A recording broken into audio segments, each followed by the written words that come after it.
trees hide Central America's most elusive big cats. Pumas, masters of concealment. Ocelots, margays, and jaguars, the largest cat in the Americas. Very exciting. If we're lucky, we'll get something absolutely brilliant. Now we're on a quest. Terrified. We will penetrate the darkness to film Costa Rica's phantom cats. Look at that, amazing shot.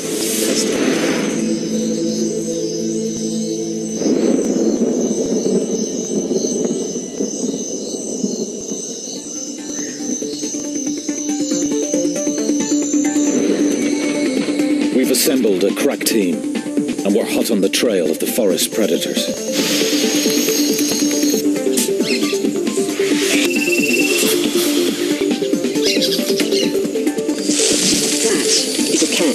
That's really good news. This is a brand new camera, it's never even been used before. Why is it scary? No, I'm sure it's fine. You've still got it. There's something quite big walking around underneath the tower. I'm just trying to see what it is. Has a mind of its own a lot of the time.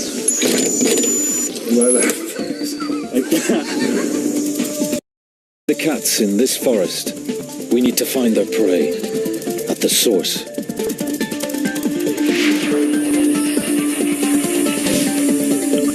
In the hottest months, drying riverbeds lead animals straight to shrinking waterholes.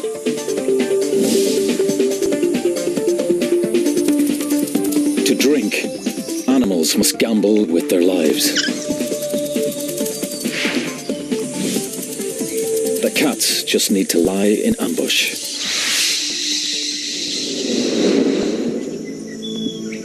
These hidden pools are a perfect place to meet cats. After dark, most active.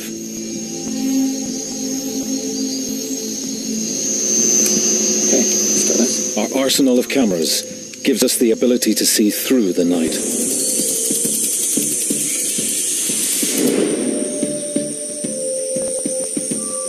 The Starlight camera takes available light from stars or moon and magnifies it, allowing us a cat's eye view of the forest.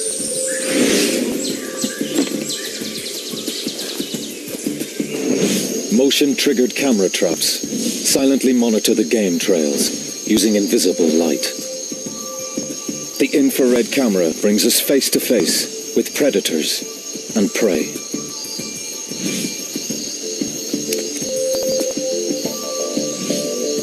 Warm-blooded mammals can't hide from our thermal camera.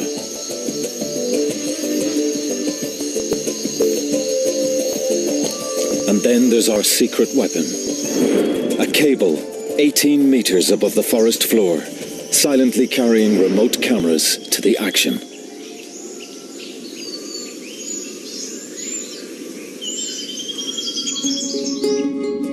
All of this unique technology has just arrived in Costa Rica's Santa Rosa National Park. The aim? To film one waterhole with cable cameras and remote cameras, as well as camera traps spread further afield. The location is perfect. A drying riverbed that attracts prey and camera-shy predators from a wide area.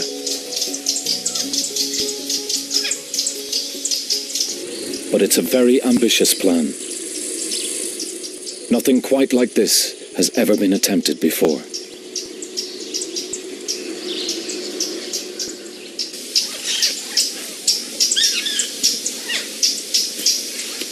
"50 years ago, most of this land was pasture, and ranchers shot cats on sight.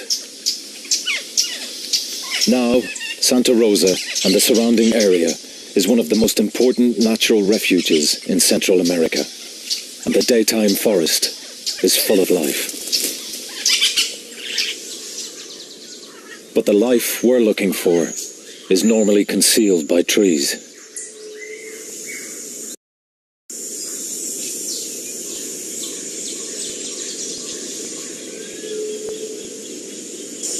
Four months previously, the river flows, and Santa Rosa is a very different place.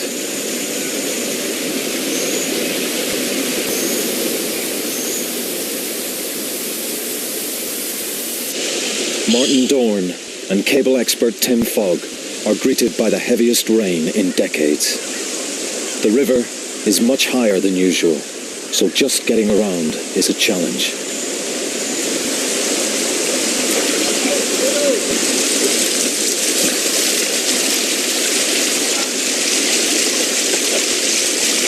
Tripods, eh?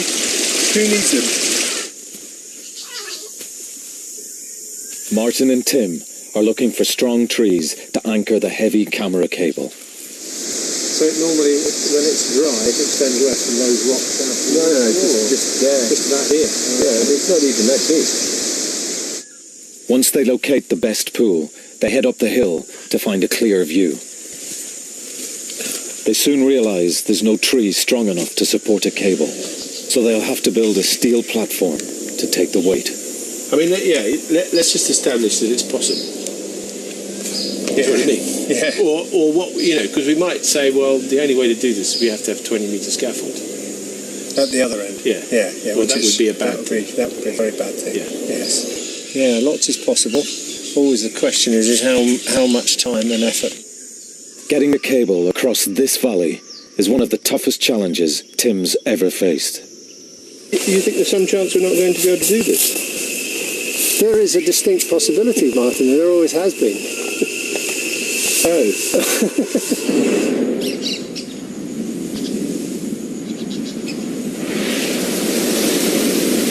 The dry season winds drive water out of the forest.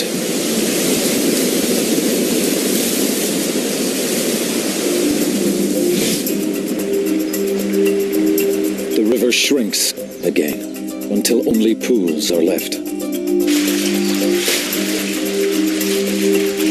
That they have. Oh, yeah. When they are Jaguar scientist Eduardo Carrillo has studied cats here for 25 years. He guides us to the most likely filming sites. In 10, 20 years, a lot of... He knows the cats are here through his pioneering use of camera traps. Ocelots, small, shy rodent hunters. Pumas, 60-kilo deer hunters.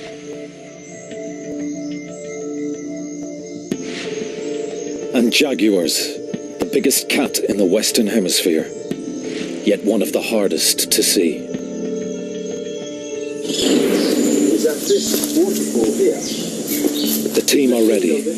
Martin begins their hunt, scouting for any signs of cat activity. We had a remote camera here for a couple of days, and we did see an ocelot. For me, well, let's...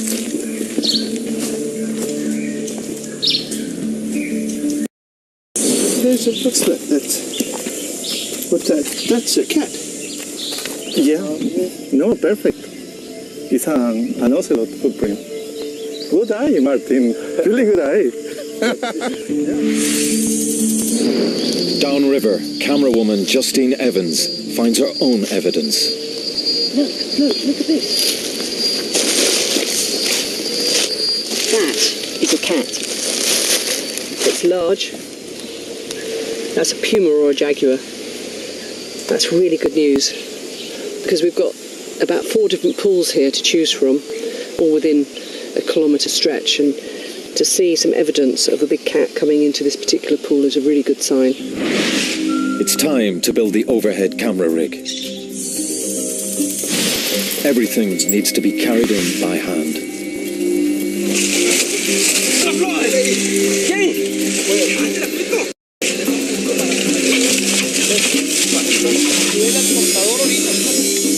A 7-metre-high platform will anchor the cables and serve as a control centre for the remote cameras in the valley.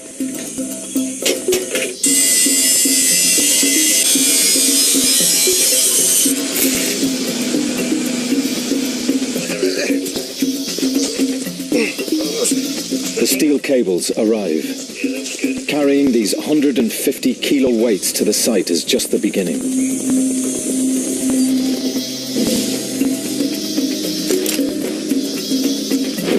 Stretching them 350 metres across the valley will test the entire team.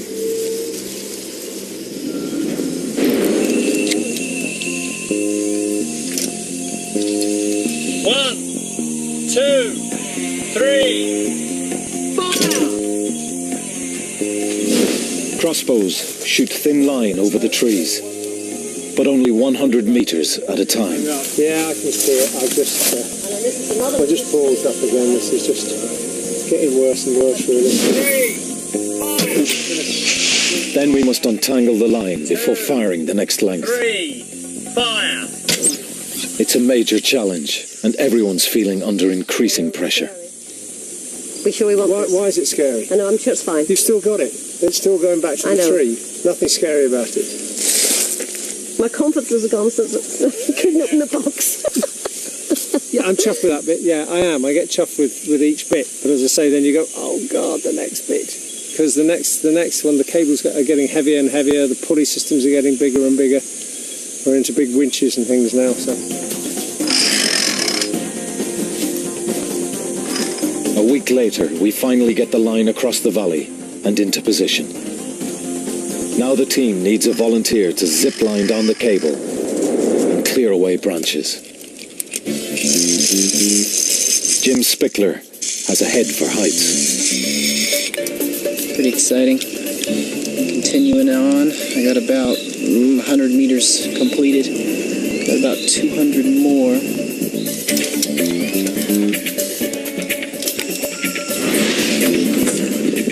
Pretty excited right now.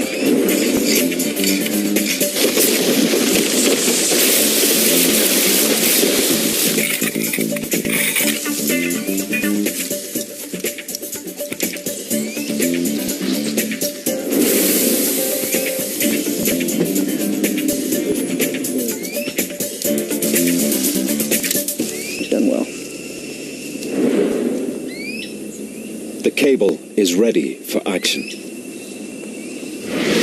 The dry season tightens its grip, and the pools are shrinking fast.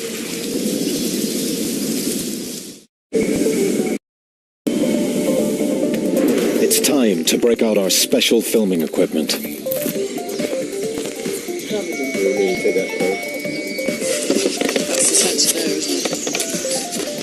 Among our most important tools are the trap cameras. They detect movement and record automatically. We want to set them in the forest as soon as possible.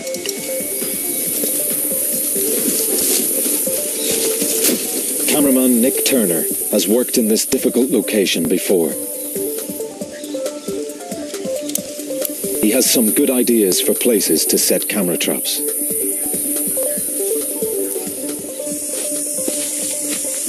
They'll offer a fascinating window into a secret world.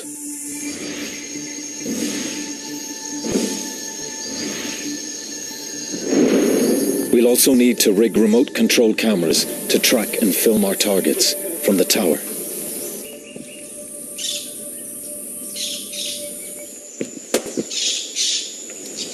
The camera will move on a dolly suspended from the cable, at our command. If we can fine-tune its controls. String is a reliable piece of technology. All this stuff runs out of battery and has a mind of its own a lot of the time.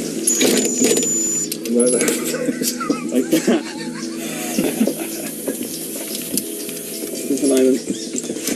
Cable dolly. Goes its first. So how do you... I'm just going to turn the power on. Control? Not really happy with that.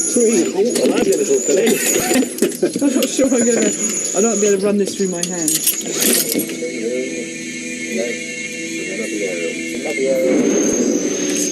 With the gremlins almost under control, we can start looking for cats on the move.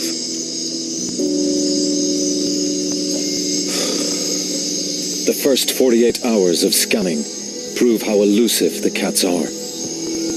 But we know they are near. Then we have a lucky break. Markable sight. A young jaguar killing a nesting sea turtle. His camera phone captures the first moving images of a jaguar from Santa Rosa.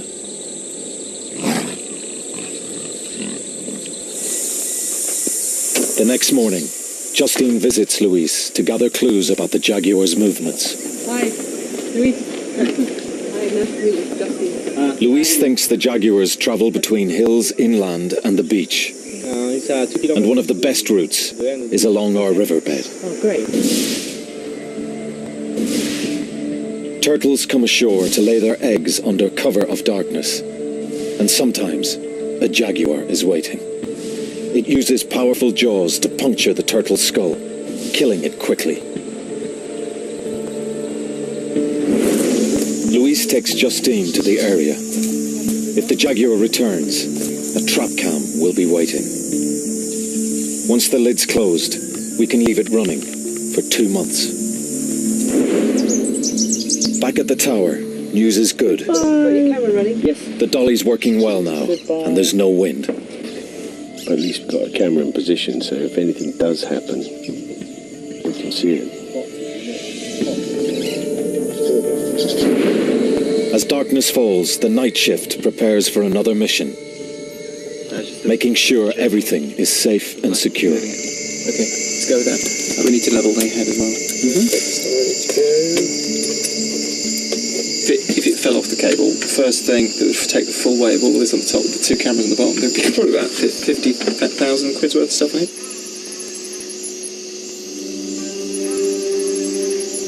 A clear, still night welcomes the camera out. The bright moonlight gives the Starlight camera an aerial shot of this amazing new world. When we add our thermal camera to pick out warm mammal bodies, the forest turns transparent. I mean, I've not seen anything like this. It's really cool.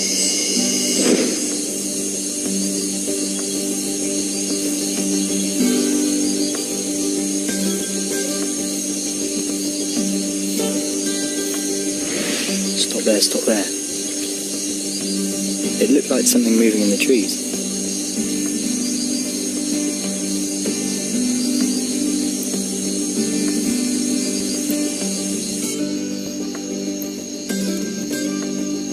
Exposed rocks retain the sun's warmth, outlining the course of the dry river. There's definitely something down in the riverbed. Slow down, stop.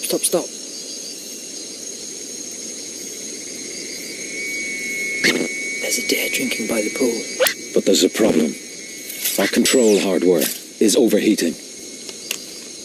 We need to keep the computers open to cooling air. It's biscuit time. We found out that the optimum space the laptop needs to be open is exactly the same as the packet of biscuits that we get. So it's time to wedge a pack in the laptop. The fortune of the project now depends on a pack of cookies.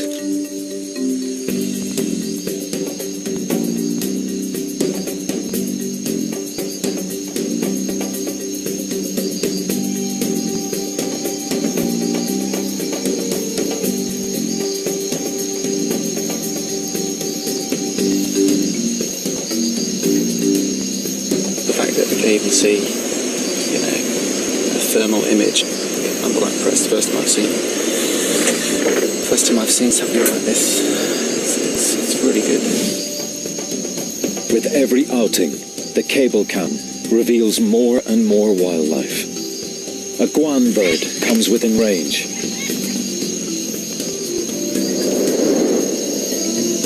We capture an elusive tree porcupine creeping through the branches.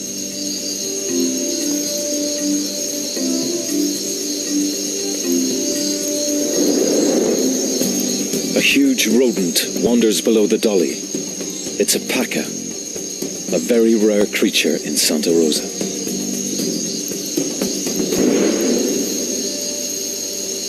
With our eye in the sky up and running, the team's confident it's only a matter of time until the cats appear. But we can still only see part of our target area. We plan to set more remote cameras on the forest floor to cover other angles. Something moving in the trees. Stop there.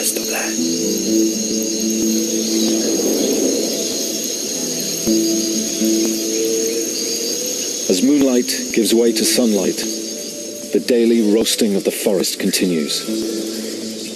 Despite the heavy rain a few months ago, only a few pools remain.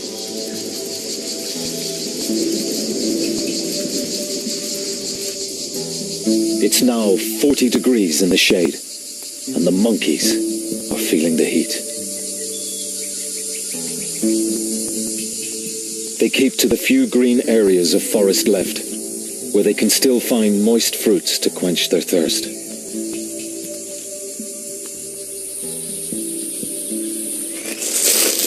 Down on the forest floor, the dry leaves are now as crisp as potato chips. The cats are more likely to use our riverbed for silent stealth. It's the perfect time, but there are problems with the remote cameras. He said, I didn't realise it was going to be, this heat was going to knock out the cameras like it did actually. Can the camera traps withstand the soaring temperatures? Hey, tapir. That's great. That's a fantastic shot. That's fantastic. That's a really good one. It's a great shot. Weighing in at over 300 kilos, Bird's tapir is the largest land animal below the United States. These distant relatives of the rhino use the same paths daily to water, but they are hardly ever seen.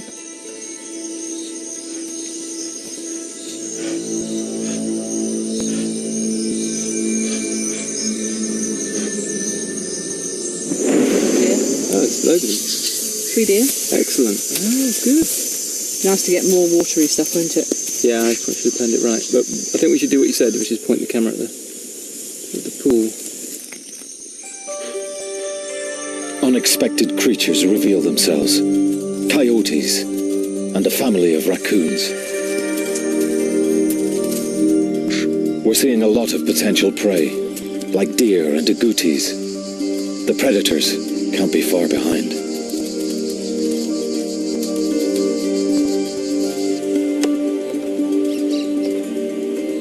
Oh my god! It's a puma! It's like there's no doubting that shot. There it is. It's our first cat. The most widespread cat in all the Americas. The puma. Its 60-kilo weight can bring down almost any animal it wants. Eduardo's studies show that it's mostly after deer. So the cats are here. And we've more camera traps to view. That is unmistakably a jaguar.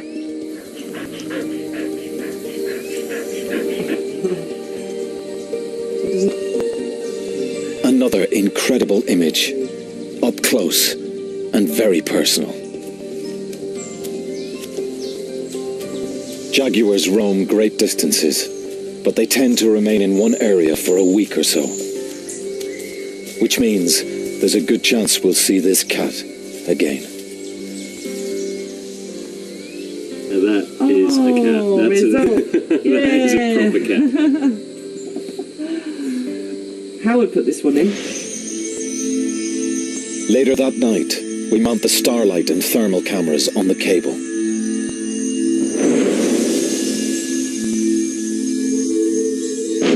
On the ground, we deploy infrared and thermal cameras, hoping to shoot the jaguar's return.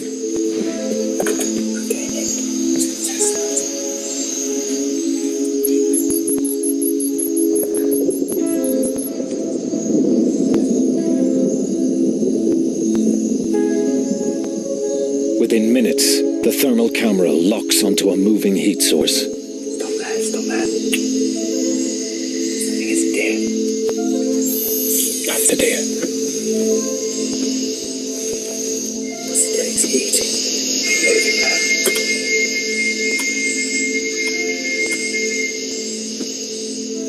Okay, we're just going to watch it and see what it does for a while.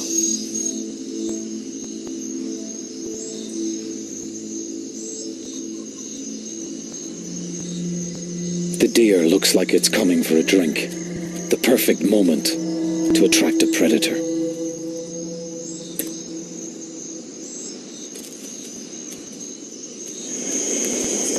Something coming in. Let's slow down, stop. Oh, it's a tapir, I think. Do you want to just let the dolly out really slowly and smoothly? That's it, that's it. Really slow. Sorry, I'm checking.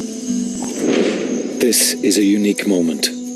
Up till now, wild tapirs are practically unfilmed. They're too secretive. And here, we have a female tapir, completely unaware of cameras, beaming her live image back to the tower.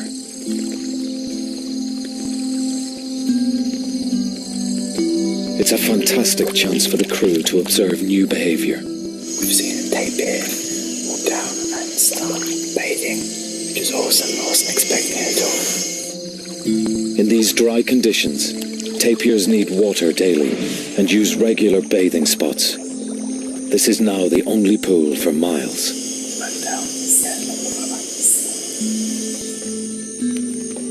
Soon, a second tapir appears. A male. The two seem cautious. It looks like they know each other. He may recognize her scent, because he probably can't see her in this level of darkness.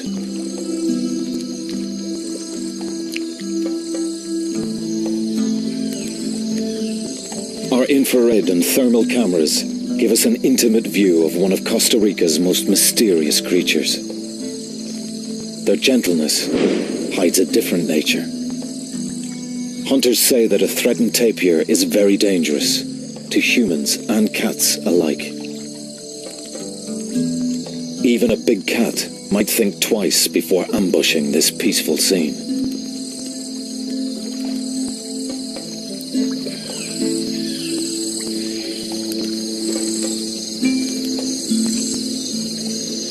First time I've seen something like this. It's really good. Nice.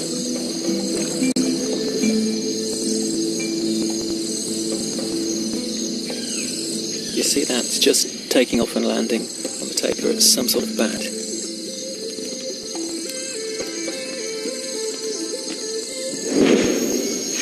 That can only be a vampire. It's drinking blood. The crew now realize they're in vampire country and may be targets themselves. There's bats everywhere. I think they must be here for the deer. From the ground-based thermal camera, it looks like the deer are also in the vampire's sights.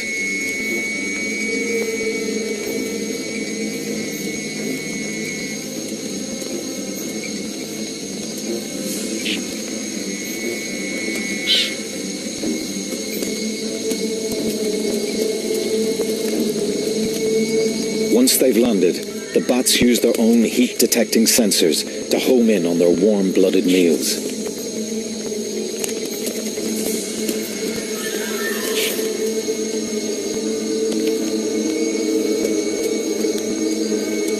But the deer can hear the hopping vampires. They're having none of it.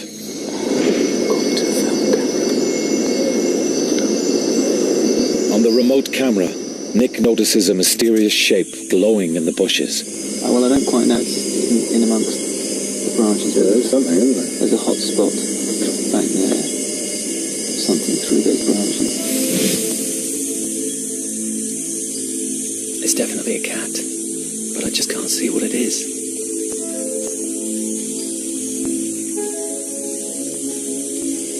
Try to work out what's that.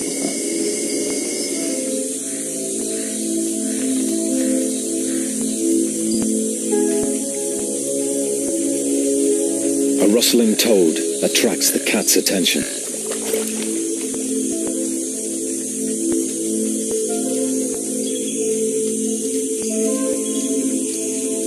think it's just checking out the pool. As it leaves the pool, a trap cam picks it up and reveals a new species of cat for the team. It's a male ocelot patrolling his territory. They prey on rodents, even monkeys, but stay well hidden when the big cats are around. It's a fantastic sighting for the crew. Another mystery cat of Santa Rosa. So it looks like we've got a cat. We're on a high. Then, disaster strikes. That's really dramatic news from Nick that the cable, one of the cables has collapsed. The overhead cable let go of its moorings, plunging our cameras and dolly 6 meters into the trees below. The cameras could be destroyed. We'll have to release tension. But it could have been worse. This was the cable that Jim was climbing on only a few hours ago. And it could have come down. I mean, he wouldn't have... Like a vampire, the Starlight camera's light-sensitive lens will burn out at sunrise. It's just going to climb, or do you think we should just try and get the angle of this right? I'm going to pull it back and just try and re-engage it by rolling it down the hill. No, they don't regret proceeding to the end. The team must send someone up into the canopy to rescue the stranded camera. The rig survived the initial impact, but if the cable collapses further, the project will be over. I think after this, take the camera off and lower it down. The dolly is stuck. The knots come apart. As night turns to dawn, the crew face one of their greatest challenges. Could you just gently pull just put tension on it, just gently pull it. We just want to see what happens now. Down towards the end. Yeah, it's never going to get to the end of the friction. To get the dolly down, we'll have to dismantle it in mid-air, a piece at a time. You need more tension, more slack up there. Try and get to the end of the strip. So that's entirely unfair. It's subjective. I believe the process is painstaking and dangerous. Unfortunately, the pulley's going to be on top of me as well. By early morning, the last sections are safe, but it's a mess, and it'll take a couple of days at least to put it all back together.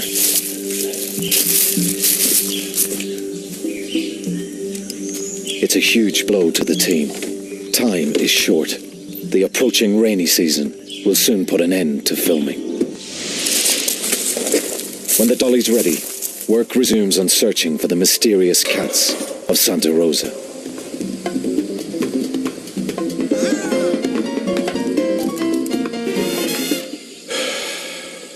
this is tremendous fun.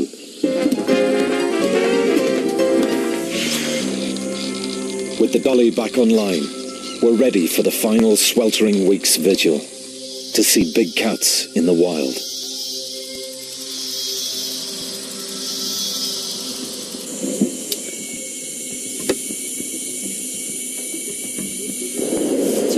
Turn it clockwise.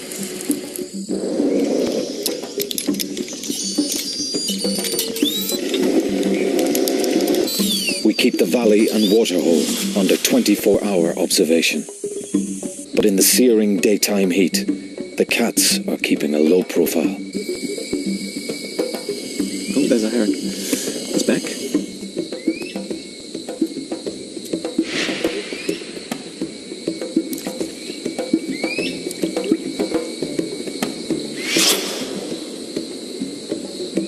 We are seeing so much prey, our chances of spotting a jaguar are increasing.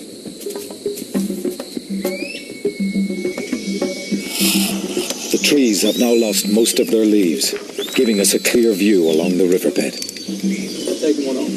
Okay, right. We'll go further down. Yeah.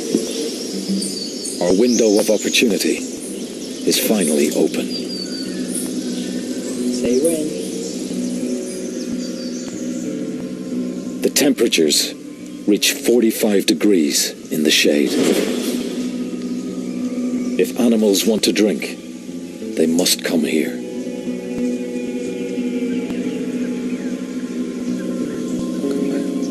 Nick's trained eye spots some movement.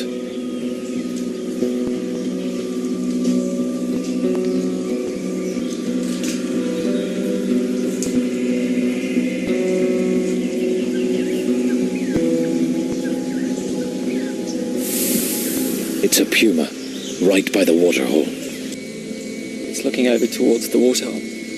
I'm still running.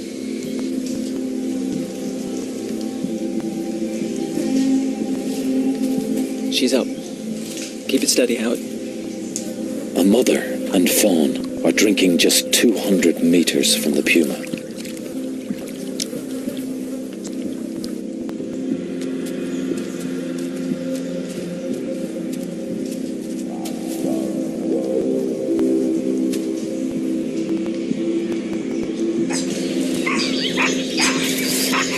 Suddenly, monkey alarm calls fill the air. The mother deer isn't taking any chances and leads her fawn to cover.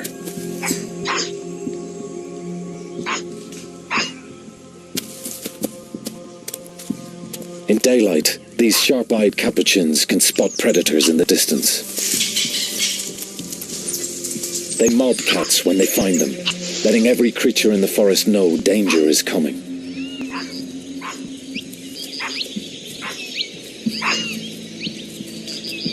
These alarm calls are one good reason why cats prefer the night.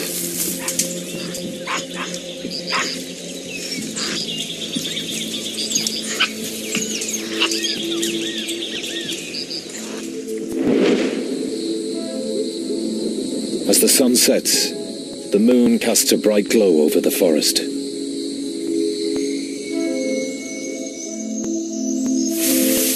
Up in the tower, the crew prepare the starlight camera. In such bright moonlight, conditions are perfect for spying on the riverbed.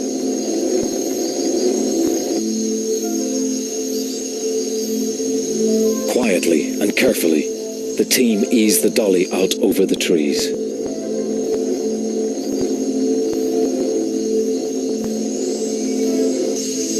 That's about 200 meters. Could be imagining it. We've just found a deer with a thermal camera, and it's in the forest, and it's about 100 meters from the waterhole, and it's just sitting in the bushes and not moving at all. It's just been grooming itself. It's a very dark night, so I wonder if it's just it's a strategy for surviving a dark night, just to sit still in a thick bush and not move. Creeping through the forest, this deer could be taking a chance.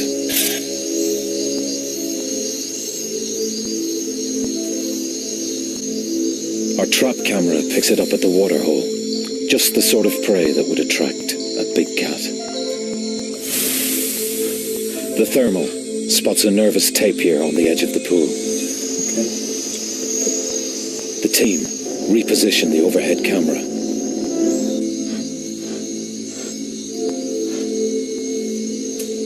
Something unseen startles the tapir. Just run at something there, just turn it around. Not far, keep coming. On the overhead camera, Nick picks up a new heat source. There's something coming in, it's not a deer. It might be a cat. I don't think it's an ocelot.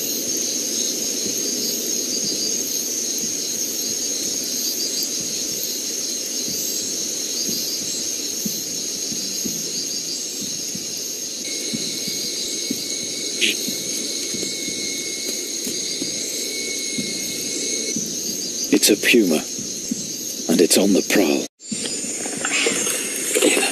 Yeah. Deer alarms sound in the distance. The deer listen intently.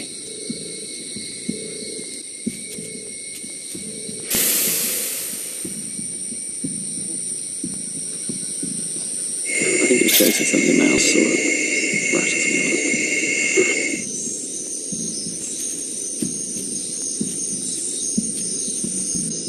It looks like it's stalking down the riverbed.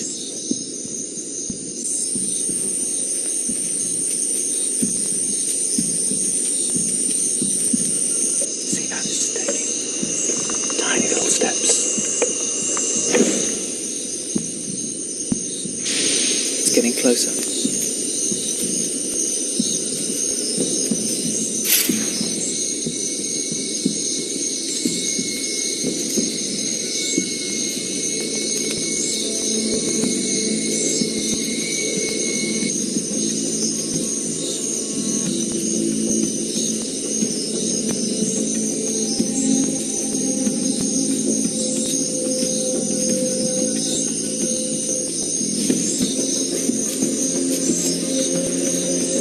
The puma is within striking distance.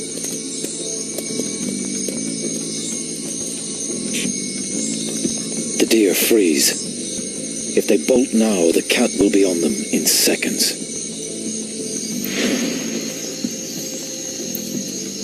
I can just see him through the branches.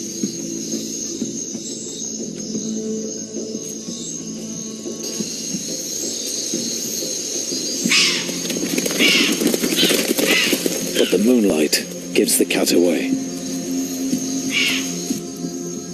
The game's up, and the puma slinks off.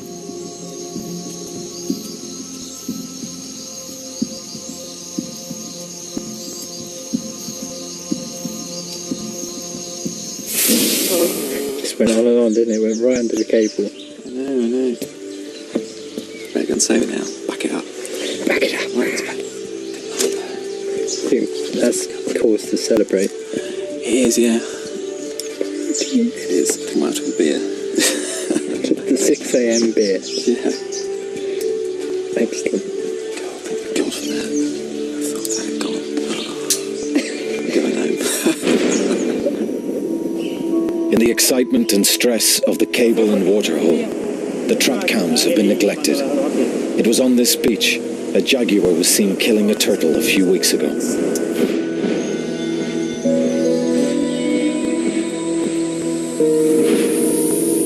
Nick rushes back to camp with some good news.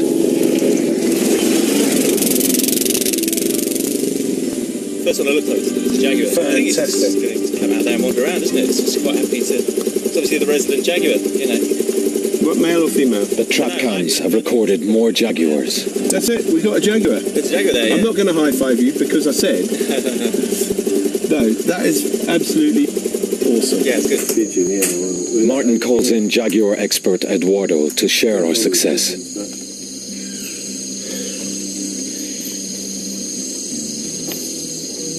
That's beautiful. It's a jaguar.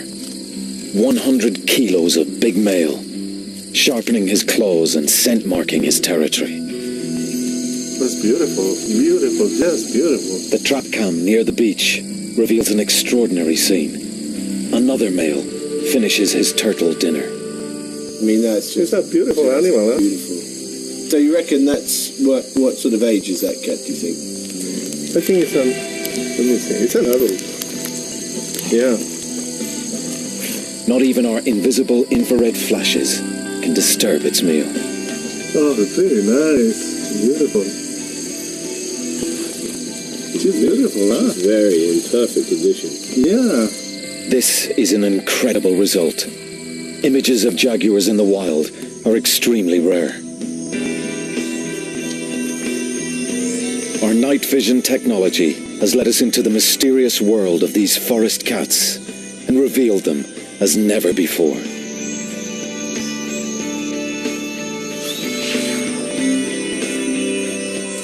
The final camera trap holds the biggest surprise. The ultimate jaguar ambush.